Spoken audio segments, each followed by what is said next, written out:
Yesterday at the State House, low-wage workers rallied in March for setting a new minimum wage at $15 an hour. They pressed legislators to pass a bill that would apply to home care and fast food workers, along with employees of large retailers. To tell us about the legislation are two members of the Fight for 15 campaign, a McDonald's employee from Dorchester, Darius, Cephas, and a worker at Home Depot, Abdias, Maleus. Thank you both very much for being with us. Thanks. I'm going to start with Darius. I mean, there must be still some people who would say $15 an hour to work at fast food. I mean, they can get people for $5 an hour. So how do you come off asking for 15? The reason why, because even $7.50, and some people in the state are still receiving $7.50s in different parts of the United States. It's basically you can't live on it. You try your best to live on it, but you can't. You can only make a certain amount of money because of the hours they give you. And then ain't no telling if you're gonna get the same hours, the same weeks. Everything changes. So being the fact you might work 40 hours one week, but then next week you work 20. So then you can't afford your rent for the month because you didn't balance your out. Whether or not you make $200 a week, balancing out in 4 weeks, that's $800. You can't even live in the city you work in. You can't go nowhere you work at. You really can't buy the food where you work at. Abdias, the other thing here is about how hard these jobs are. You're at Home Depot. You've worked at Dunkin' Donuts. Yeah. Right? Tell me about this. Well, working at Dunkin' Donuts, it was a very when I started working there, it was very cool. It was like all dandy. And then when I actually started to realize what was happening and actually got into the middle of it, I was like, this isn't like the best place to be, because when you start working at Dunkin' Donuts or a fast food restaurant, you get like, it messes with your mind psychologically. Like, you get abused, and then you get abused by the person who you're working for and the people who you're selling to. So that can like be very stressful. And also you're doing all these other jobs. Like, let's say so-and-so doesn't show up for this shift. If I work 24-hour Dunkin' Donuts, I have to stay for this shift, and let's say I want to go to sleep like 12, at 10 o'clock when I leave. I can't leave at 10 o'clock, or I either go home to go to sleep because so-and-so didn't show up. So I have to stay to cover her shift until she comes back to the job because she's late. So that is stressful, because at the next day, let's say Saturday, and this has happened before. Saturday, she's late, or so-and-so is late, and then I have to go to church the next day. So I get 4 hours of sleep, and then I have to wake up to go to church. It's not fair. Darius, I guess the other thing going on here is a lot of people in these jobs aren't getting much per hour, so they work more than one job. So I guess they have to make it all fit in. We all do. Like, I work 2 jobs. I work at Dollar Tree and McDonald's just to afford my price and myself for my living standards that I have. A lot of people I've known work 2-3 jobs, just to make it through days in and day out, and they're still working 2-3 jobs, living hand to mouth, check to check, week to week. So even then, they can't even have money to spend on themselves. They have to budget themselves with nothing. You can't budget zero with zero. Abdias, there are some people might say, well, if you don't like this, the thing you got to do is pick up some new skills and go look for a better job. So tell me about how $15 relates to that longer term kind of plan. Well, the thing about people telling us to go to new schools and get a better job, you could try doing that, and getting a better job, it's not really easy because you still have to pay bills though. So at the same time, trying to get a better job, which most people who are in fast food or the industry are trying to do, you still have to pay those bills. So you try to get a better job, and you most likely sometimes you don't get it, and then you're stuck at the restaurant. I've seen it plenty of times. People say, "Oh, I'm leaving, getting a better job," and then they never did, and then they're still here. They still got to pay those bills. Sometimes some people actually quit because they thought they was gonna get the other job. They never did, and now they're stuck. You got 0 now. So you don't want to fall for that. And the thing about getting 15, it's minimum wage is supposed to be livable wage. You know what I'm saying? It's it's supposed to be affordable for you and your family to live. When I get paid $9 an hour, I come back home, I pay myself and bill for me and my family, and internet bill, and then what's it called, the cable bill, and then our groceries. At the end of the day, I have nothing.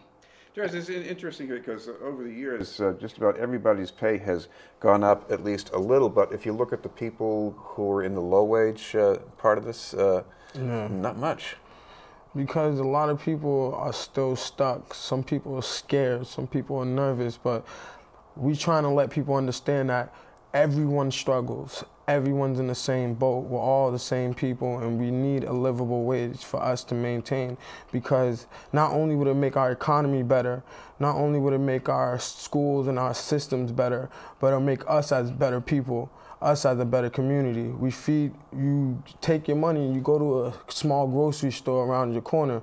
That obviously feeds a small business owner. He can then help another person out in his community by giving them a job. And now that job's paying a livable wage, so that person can help his parents or his grandmother, whoever he lives with, out.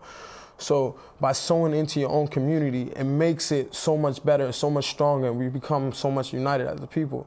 And that's what the whole Fight for 15 is pretty much, is we're trying to tell people that everybody in this world is struggling, and we're tired of struggling. We're tired of the same day-by-day plan. We're tired of it. We need to live. We need to survive. We're tired of being on public assistance, government assistance, and following so many rules to the point where it makes us go crazy inside. Abdias, you mentioned problems with hours, and in this legislative package, there's something to at least make that scheduling challenge a little easier to handle.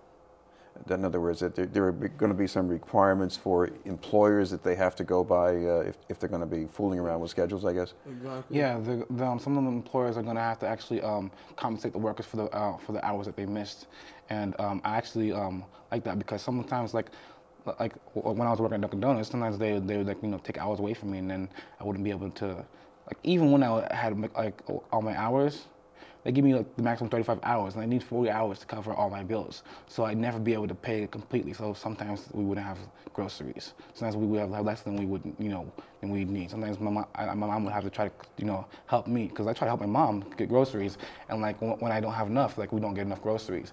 So like it's like bad, and then like sometimes I'd have to, try to get the cell phone bill. Sometimes we don't have no cell phone, like for like a week. And then like I have to wait for next week for next paycheck to pay cell phone bill. Sometimes the internet will be shut off. So it's like back and forth. Like I'm always missing something when it comes down to paying my bills. And I feel like the compensation that they give me if they took away my hours would actually, it would change that. Darius, what about the home care workers? They are increasingly important. More of us are going to be getting older. How does this affect that? Basically, the same people that take care of your grandfather, your grandmother, your mothers, your fathers, maybe your sisters or your brothers, those people have to take care of their families as well.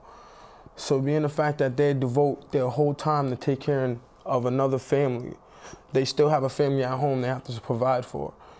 So this $15 will actually help that family actually survive a lot better, knowing mommy's helping this family out and devoting most of her time over there, but she knows her children are well taken care of at home. She don't have to worry day by day, like, okay, who's eating, who's not, I gotta run here, I gotta run there, and nobody's picking up my child from school, and it's too much for a lot of people to handle, but a lot of people can't afford daycare services and all that stuff. So we're trying to push it forward and let people understand that we're tired and we're done, and we can't take it no more. We really can't. Abdias, how does it make you feel just getting involved in this campaign?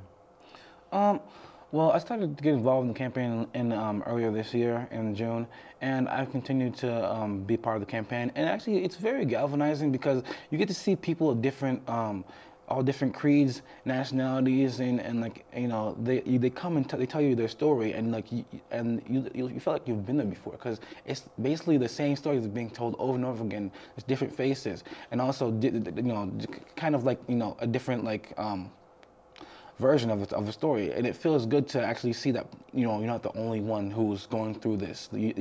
Other people are going through this with you, and they'll be able to help you. Go through the problems and find a solution for the problems, and that feels very revitalizing as a person to see that happen.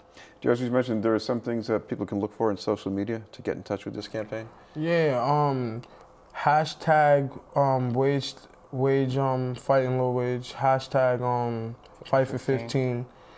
And Raise Up Massachusetts too, right?